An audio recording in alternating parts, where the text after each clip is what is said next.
11వ స్కందం 17వ అధ్యాయం.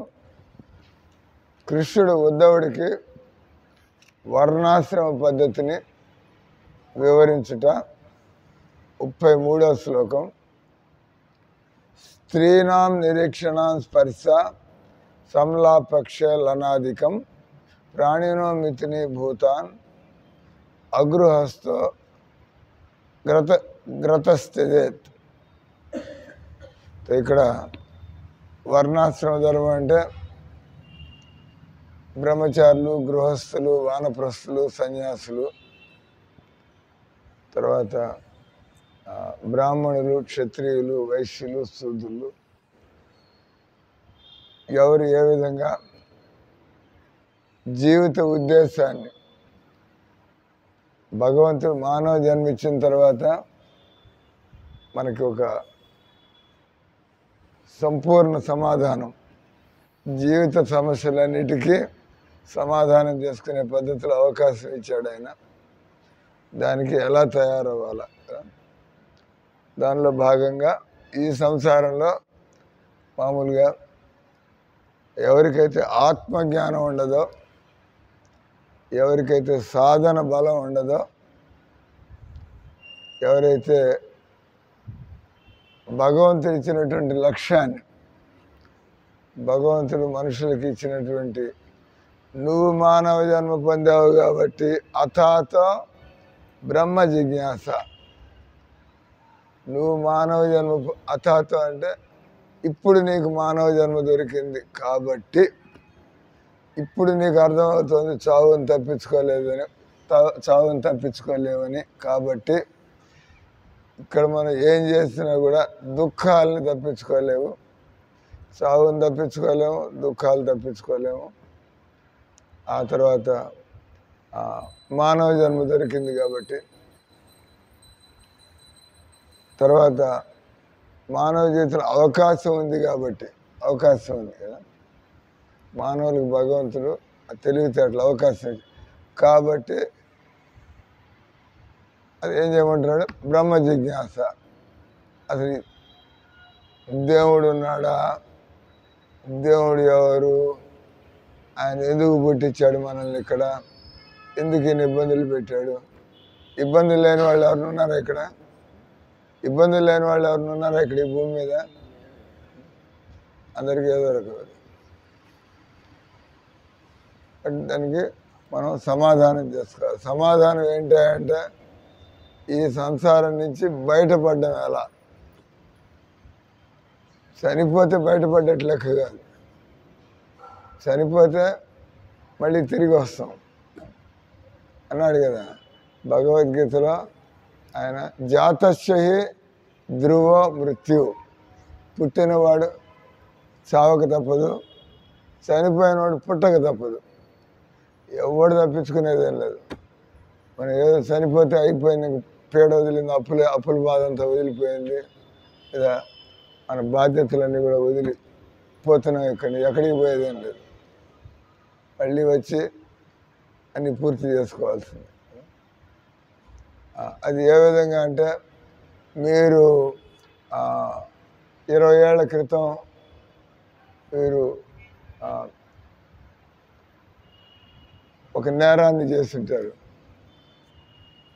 20 ఏళ్ల క్రితం ఎవడన్నా ఒక నేరాన్ని చేస్తే ఆ వ్యక్తి తప్పించుకొని పారిపోతాడు అక్కడికి ఇక్కడికి, కానీ ఆయన మీ కేసు మాత్రం రాసి ఉంటుంది.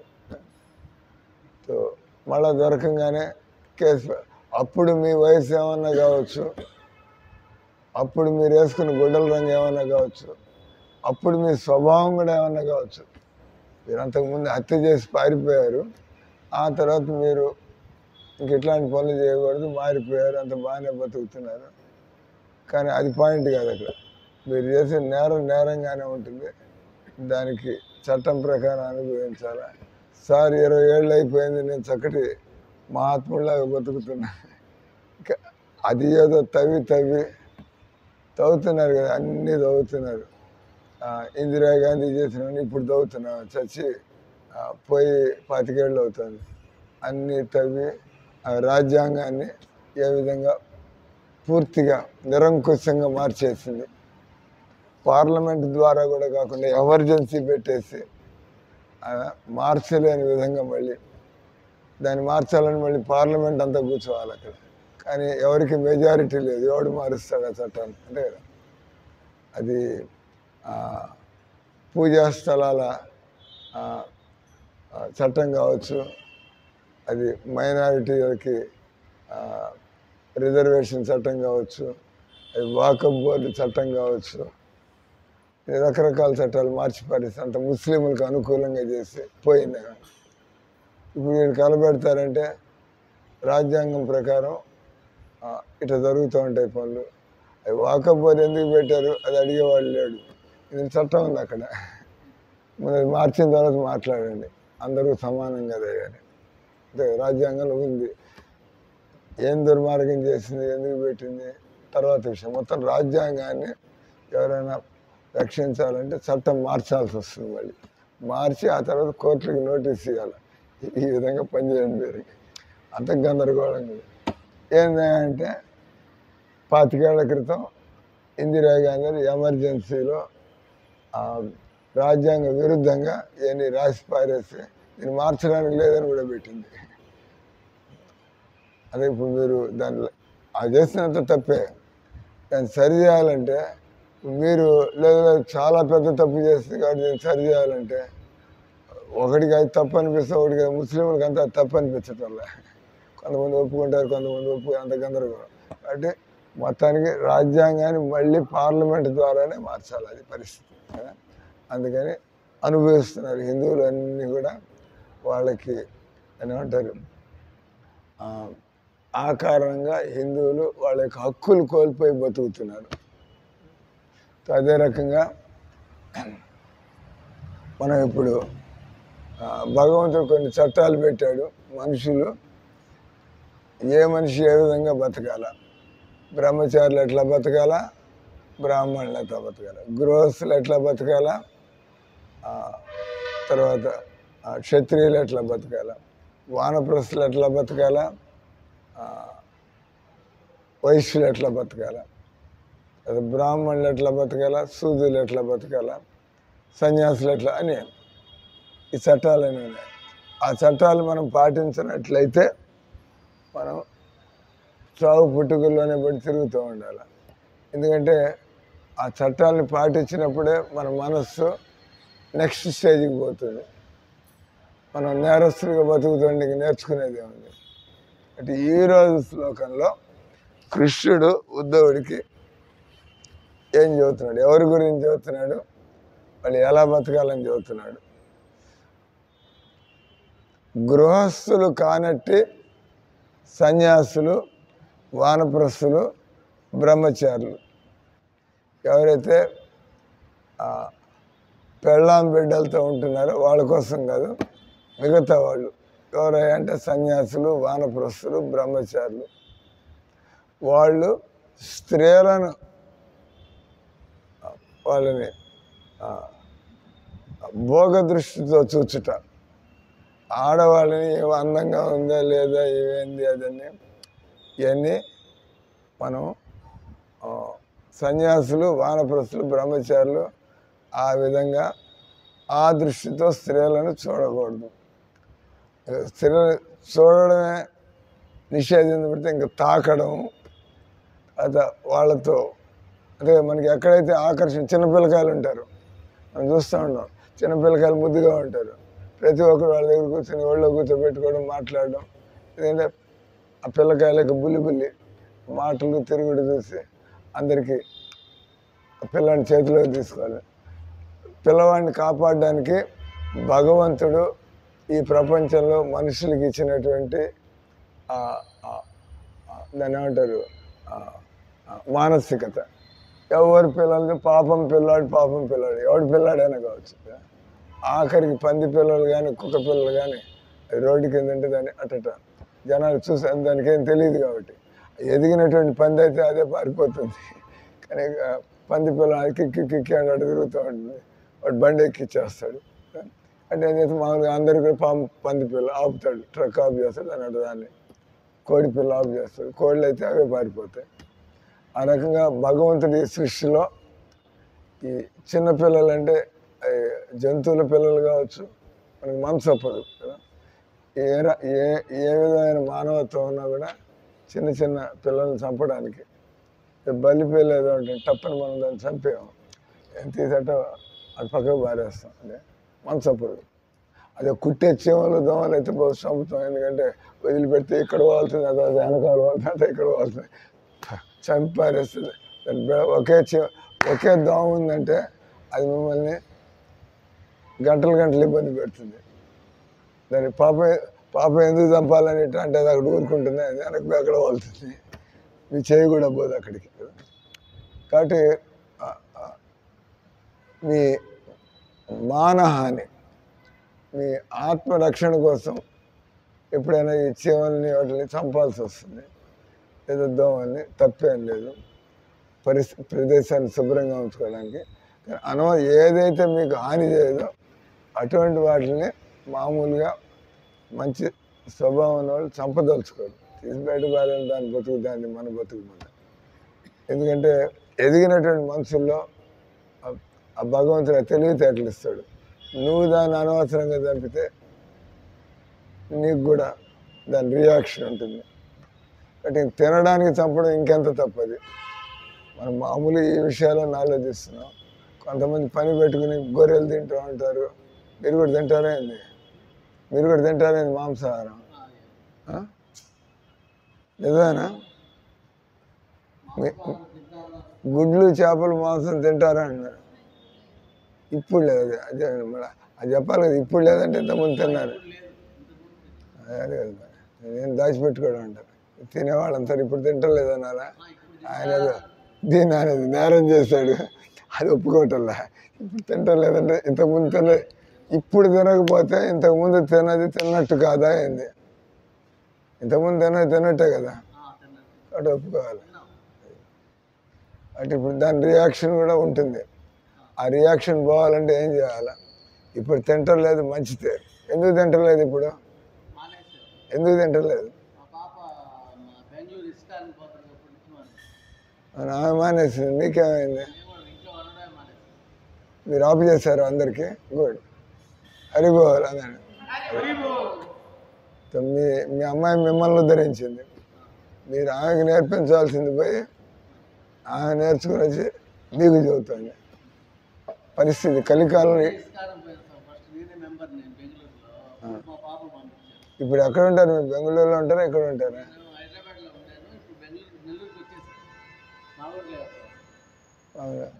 మీరు చదువు అయిపోయింది కాబట్టి ఇద్దరు సీరియస్. ఎంతమంది ఉంటారు ఇంట్లో? ఆయన కూడా ఇస్కానికి పోతూ ఉంటాడా? ఆయన కూడా ఇస్కానికి పోతూ ఉంటాడా?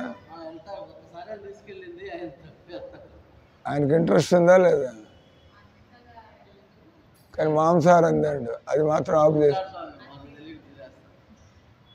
ఇంట్లో ఎవరు తింటారు? తవ్వుతుంటే అట్ట బయట పడతా.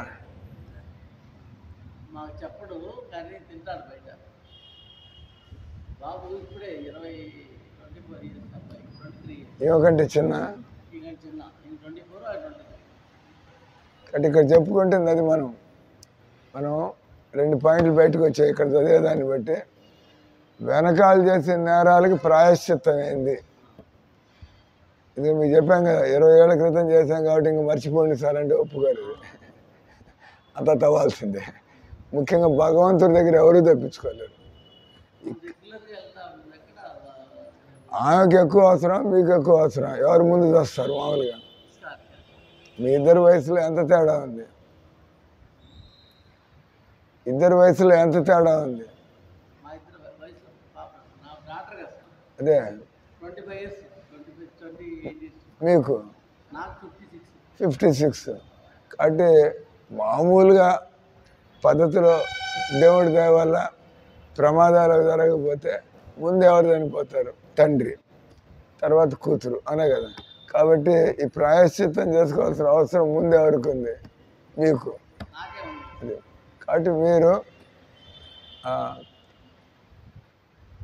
నేను ఏం చేస్తే వెనక చేసినటువంటి కర్మల యొక్క ప్రతిఫలాన్ని నేను తుడిచేయచ్చు. రెండోది, మనకి ఆలోచనలు వస్తూనే ఉంటాయి. ఇప్పుడు అదే చెప్పింది. ఇప్పుడు మగవాళ్ళకి ఆడవాళ్ళని చూసేటువంటి, ఆడవాళ్ళని తాకేటువంటి, వాళ్ళతో కూర్చొని మాట్లాడాలనేటువంటి, వాళ్ళతో జోకులు వేయడం అని చెప్పి తర్వాత ఇంకా అతిగా పోవడం అంటే తప్పుడు పనులకి. సో ఈ విధంగా ఉన్నవాళ్ళు సన్యాసులుగా ఎందుకు ఉండాలా? వాడికి ఆడవాళ్ళ ఇంట్రెస్ట్ ఉంటే సన్యాసం ఎందుకు పుచ్చుకోవాలి? బలవంతం ఏం లేదు కదా. ఎవడు మిమ్మల్ని పట్టుకుని నువ్వు సన్యాసి కావా, బ్రహ్మచారి కావా, ఎవడు చూడట్లేదు. మీరు డిసైడ్ చేసుకుంటారు. నేను జీవితంలో నా తెలివితేటలు బట్టి నేను ఏ విధంగా బతకాలి. కానీ మనం ఆ విధంగా డిసైడ్ చేసినప్పుడు దొంగచాటుగా పనులు చేయడం కానీ, లేదా మనం సాకులు చెప్పడం కానీ, లేదా మనస్సులో ఈ విధమైనటువంటి అసుఖాన్ని, ఈ ఆడ మగవాడు కూర్చున్నప్పుడు కలిగేటువంటి సుఖాన్ని, అది ఉన్నవాడికి భగవంతుడు ఏర్పాటు చేస్తాడు. నువ్వు గృహస్థులు కావయ్యా బాబు, నువ్వు గృహస్థులు అయ్యండి, అదేదో మీ బతికేందో మీరు బతకండి. కానీ అటు ఇటు కాకుండా బయట సమాజంలో మేము సన్యాసులను సార్, మేము బ్రహ్మచారులను సార్, మాకు పడి దండాలు పెట్టండి సార్, ఎందుకంటే మీరంతా కూడా ఆర్డినరీగా బతుకుతున్నారు. కానీ లోపల ఆలోచనలు, గృహస్థులకు ఉండే ఆలోచనలే మనకు కూడా ఉంటే మనం నాటకాలు వేయడం ఎందుకు? అంతేగా ఇక్కడ కృష్ణుడు చెబుతున్నటువంటిది, మీ బుద్ధిని బట్టి మీరు ఏం చేయాలో, నేను గృహస్థులుగా ఉండాలా, సన్యాసులుగా, ఏదో ఒకటి. కానీ ఒకసారి ఆ నిర్ణయం తీసుకున్న తర్వాత దానికి కట్టుబడి ఉండి, లేకపోతే మనం గృహస్థుల కంటే ఎక్కువ పాపం చేసిన వాళ్ళు అవుతాం. అంతే కదా. ఎందుకంటే జనాలను మోసం చేస్తున్నాం. తర్వాత మనం దేవుడి నియమాల్ని మనం అడ్డం పెట్టుకుని మనం సుఖాలు అనుభవిస్తున్నాం. జనాలు మాకు డబ్బులు ఇస్తూ ఉంటారు. ఎందుకు ఇస్తూ ఉంటారు? దేవుడికి సేవ చేస్తున్నారు ఈ స్వాములు, అది డబ్బులు ఇస్తారు. నేను ఆ డబ్బులు నా వ్యక్తిగత విలాసాలకి బట్టి ఖర్చు పెడుతుంటే దేవుడు గమనిస్తున్నాడు కదా. మరి జనాల దగ్గరికి వెళ్ళి అటు ఇటు తిరిగి డబ్బులు తీసుకున్నారు, కానీ తన మీద లావిష్గా ఆయన గృహస్థులాగా ఎంత భోగ విలాసాలు అనుభవిస్తున్నాడు. అంటే ఇవన్నీ కూడా రియాక్షన్స్ అంటారు. భగవంతుడి దృష్టిని మనం తప్పించుకోలేం, భగవంతుడి చట్టాలను తప్పించుకోలేం. ఈ జన్మలో కాదు ఏ జన్మలో చేసిన దాన్ని అంతా కూడా అనుభవించాలి. అంటే ఇక్కడ ఒకటి వచ్చి అయిపోయిన దానికి ప్రాయశ్చిత్తం చేసుకోవడం ఎట్లా? ఇప్పుడు మళ్ళీ కూడా మనసు, మన బుద్ధి, అంటే బుద్ధి అనేది చంచలంగా ఉంటుంది. మళ్ళీ అటువంటి ఆలోచనలు వస్తూ ఉంటాయి. ఇప్పుడు దొంగతనం చేసినవాడు జైలుకి పోయి వస్తాడు. మళ్ళీ ఎక్కడైనా ఎవడో లేకుండా ఏమన్నా అక్కడ బంగారం నాకు కనపడుతుంటే అంతకుముందు పట్టుబడ్డాను, ఈసారి పట్టుబడింది, మళ్ళీ బుద్ధి ఎక్కడికి పోతుంది? బుద్ధి మారితే కానీ మనం అటువంటి పనులు చేయకుండా ఉన్నాం. మీరు ఆ దొంగతనం చేయాలని అందరికీ ఉంటుందంట, మీకు తెలుసో తెలీదు. అందరికీ మాంసం తినాలనేటువంటి కోరిక ఉంటుంది.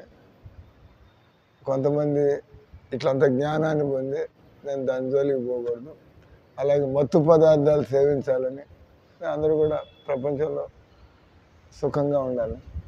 ఆ రకంగా భగవంతుడు మనం బతికిన పూర్వజన్మని బట్టి మనం మళ్ళీ ఇక్కడ ఆడ మగ సంఖ్యలలో పడేస్తాడు. ఎందుకంటే భగవంతుడు చెప్పిన పద్ధతులకు రానంత వరకు మనం ఆడ మగ సంబంధాల నుంచి తప్పించుకోలేము. భగవంతుడు వేసినటువంటి సంఖ్యలు అవి కదా. దాని నుంచి బయటపడాలంటే ఇక్కడ చెప్పినట్టుగా భగవంతుడు ఎట్లా చెబుతున్నాడో ఆ పద్ధతిలో మనం, నేను గృహస్థుని అయితే ఎట్ట బతకాలా, నేను సన్యాసిని అయితే ఎట్ట బతకాలా, బ్రహ్మచారిని అయితే ఎట్ట బతకాలా. ఉదాహరణకి బ్రహ్మచారులు అయితే వాళ్ళు అన్నిటికంటే సీరియస్గా తీసుకోవాల్సింది, నా మనసును కంట్రోల్ చేసుకోవాలి, నేను మంగళారతి అటెండ్ అవ్వాలా. నా మనసును కంట్రోల్ చేసుకోవాలంటే నేను రోజంతా కూడా భగవన్ నామం కానీ, భగవంతుడి పుస్తకాలు కానీ, భగవంతుడి సేవల్లో కానీ ఉండాలి. లేకపోతే నా మనసు మళ్ళీ జారిపోతుంది. అంతే కదా, ఈ సంసారం అట్లా తయారైంది. అంటే ఈరోజు 2 పాయింట్లు వచ్చి, అయిన దానికి ప్రాయశ్చిత్తం ఏం చేయాలా, రెండోది ఇటువంటి ఆలోచనలు రాకుండా ఉండడానికి దానికి ఏం చేయాలి. అంటే ఇప్పుడు మిమ్మల్ని అడిగాం, ఆమెకి బాగా ఇంట్రెస్ట్ సార్ అంటున్నారు కూతురికి, కానీ ఇంట్రెస్ట్ మీకు ఉండాలి ఎక్కువ. ఎందుకంటే ఆమె కంటే 25 ఏళ్ళు పెద్ద మనం, అంటే మనకి ఎక్కువ జ్ఞానం ఉండాలా, మనకి ఎక్కువ కంట్రోల్ ఉండాలా, మనం ఎక్కువ చేస్తూ వాళ్ళకి చెప్పాలా. జీవితం అంటే కేవలం పెళ్లి చేసుకుని పిల్లలు కానీ తింటూ బతకడం కాదు. భగవంతుడు పని ఇచ్చాడు. పర్మనెంట్గా ఈ సమస్యల నుంచి బయటపడడానికి రోజు తప్పనిసరిగా, అందుకే అన్నాడు బ్రహ్మచారులు చేయాల్సిందే, గృహస్థులు చేయాల్సిందే. ఎవరు దేవుణ్ణి మనం వదిలిపెట్టి మేము గృహస్థులు సార్ మాకు కాదు సార్ ఈ భజనలు ఇవన్నీ నా దగ్గర. మీకు కొంత కన్సెషన్, సొంత ఇల్లు, సొంత బ్యాంక్ బ్యాలెన్స్లు, మీరు చక్కటి భోజనాలు, ఆడవాళ్ళతో కూర్చుని పిల్లలతో కూర్చుని మీకు ఆ కన్సెషన్ ఉంది. కానీ నియమాలు, మీరు మాంసాహారం తినడానికి లేదు, సారాయి తాగడానికి లేదు, సిగరెట్ తాగడానికి లేదు, గృహస్థులు కాబట్టి సినిమాలు చూడడానికి లేదు. ఈరోజు అందరూ చూస్తున్నారు. మరి ఎలా మీరు జీవితంలో భగవంతుడు చెప్పినట్టుగా మనస్సుని వికసింపజేసుకోగలరు? వీలు కాదు కదా. మన ఆ ప్రయత్నం చేయకపోతే మనసు అట్లా ఎదుగుతుంది. అంటే దానికి సమాధానం భగవంతుడు, నువ్వు యోగివి కమ్ము. మనిషి జీవితంలో చేసే పాడు పనులే మళ్ళీ మళ్ళీ చేయకుండా ఉండాలంటే, లేదా పాపపు జీవితాన్ని తప్పించుకోవాలంటే, లేదా తన లక్ష్యాన్ని చేరుకోవాలంటే మనిషి యోగిగా ఉండడానికి ప్రయత్నం చేయాలి. కనీసం ప్రయత్నం ప్రారంభించాలి. పొరపాట్లు జరుగుతూ ఉంటాయి, టైం పడుతుంది, కానీ మనిషి ప్రయత్నం చేయాలి. ఇంకో 5 నిమిషాలు ఆఫ్ చేస్తా. Okay, 5 minutes stop the class. దానికి మనం వెనకాల ఇంటర్నేషనల్ యోగా డే చేశారు. అంత ఫార్స్. కొద్దిగా సంథింగ్ యోగా అనేది వాళ్ళకి తెలుసు, కానీ యోగం యొక్క లక్ష్యం తెలుసా? ఆ స్టేజ్ నుంచి తర్వాత స్టేజ్కి ఏమి ఎదగాల, మైండ్ కంట్రోల్లోగా ఉన్నాడు. మీరు ఆసనాలతో ప్రాణాయామంతో ప్రారంభించి మెల్లిగా మన స్వభావాన్ని, అలవాట్లు మార్చుకోగలిగి మనసు దేవుడి మీద నిలబడాల. నిలబడినప్పుడు మనకి ఇంకా లోపల సుఖం దొరుకుతూ ఉంటుంది. అప్పుడు సులభంగానే మనం వీటన్నిటి నుంచి దూరంగా ఉండగలుగుతాం. లోపల సుఖం దొరికితే వెంటనే జ్ఞానం కలుగుతుంది. ఈ సుఖం ఎంత టైం ఉంటుంది, ఈ సుఖం ఏదైనా మీకు రాగానే. కాబట్టి ఎందుకు మీకు తట్టుకునే శక్తి వచ్చింది, మీకు లోపల సుఖం అనుభవం కూడా కలుగుతుంది. కాబట్టి మీరు ఇవన్నీ దేనికైతే జనాలు టెంప్ట్ అవుతూ ఉంటారో దాన్ని ఒక ఎదిగినటువంటి యోగి, ఆయనకు కూడా వస్తూ ఉంటాయి ఆలోచనలు, కానీ ఆయన మనసును కొంతగా బలంగా చేసుకున్నాడు, లోపల కొంత అనుభవం కలుగుతుంది. కాబట్టి ఆయన బుద్ధిని సరిగ్గా దాని అంటే ఒళ్ళు దగ్గర పెట్టుకోవడం, ఇదే మంచిది. కాబట్టి పిచ్చి ఆలోచనలు వస్తూ ఉంటాయి, ఇగ్నోర్ ఇట్. ఒంటరిగా ఉండకూడదు. ఒంటరిగా మనల్ని పడగొట్టి, అంటే మీ ఫ్రెండ్స్ తాగుతూ ఉంటారు, ఇంతకుముందు మీరు తాగేవాళ్ళు, వాళ్ళతో మెల్లిమెల్లిగా బుద్ధి పాడవుతుంది. ఇటు మిమ్మల్ని ఎప్పుడు కూడా మంచి వ్యక్తుల సాంగత్యంలో పెట్టుకోవాలి. ఒకటి, ఎప్పుడు కూడా సాధన చేస్తూ ఉండాలి. అంటే మొట్టమొదటి వ్యక్తుల యొక్క సాంగత్యం అది ఉంటే మెల్లిగా వాళ్ళు ఇట్లా చెబుతూ ఉంటారు, వాళ్ళు చేస్తూ ఉంటారు, వీళ్ళు మంచిది, ఈ పద్ధతులు పోవడం మేలు. ఇన్నేళ్ళు అయిపోయింది, 60 ఏళ్ళు వస్తున్నాయి, ఇంకెప్పుడు చేస్తా, ఎప్పుడు నా మనసు అటు మారుతుంది, ఇప్పుడు దాకా మారలేదు అంటే మనం వచ్చే జన్మకి తయారవుతున్నాం. వచ్చే జన్మ ఆపడానికి తయారవటంలా, వచ్చే జన్మకి తయారవుతాం. చదివి ఆపు చేస్తాం. పక్షులు, తేనెటీగలు లేదా మానవులు వంటి అన్ని జీవులు ప్రాణై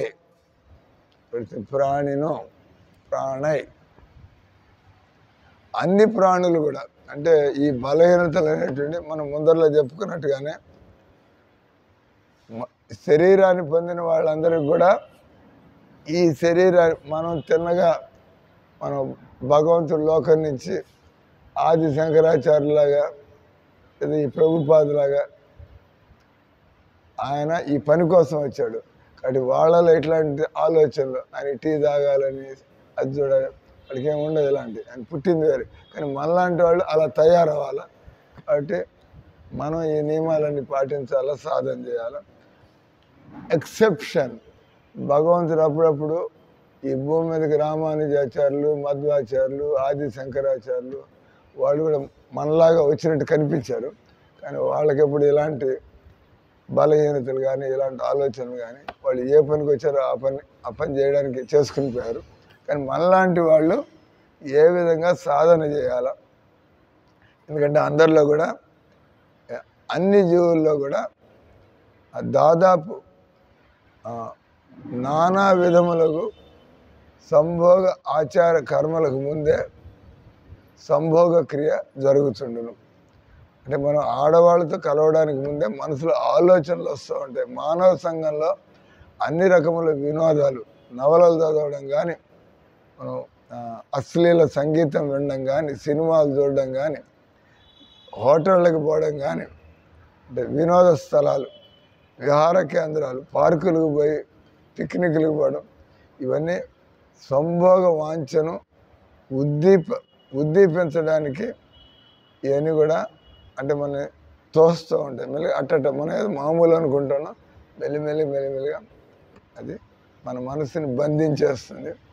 గృహస్థ ఆశ్రమంలో లేనటువంటి సన్యాసి, బ్రహ్మచారి, వానప్రస్థ, మైథునానికి సంబంధించిన ఏ విషయానికైనా కూడా దూరంగా ఉండవలను. పక్షులు, కీటకాలు, మానవులు వంటి ఏ జీవి అయినా కూడా అంటే అప్పుడప్పుడు కుక్కలు కలుస్తూ ఉంటాయి, దానిలో కుతూహలం కలుగుతుందంటే మనలో కూడా అటువంటి ఆలోచనలు అంటే అటువంటివి చూసినప్పుడు వెంటనే మనం తలకాయ తిప్పేసుకొని పక్షులు కూడా కలుస్తూ ఉంటాయి.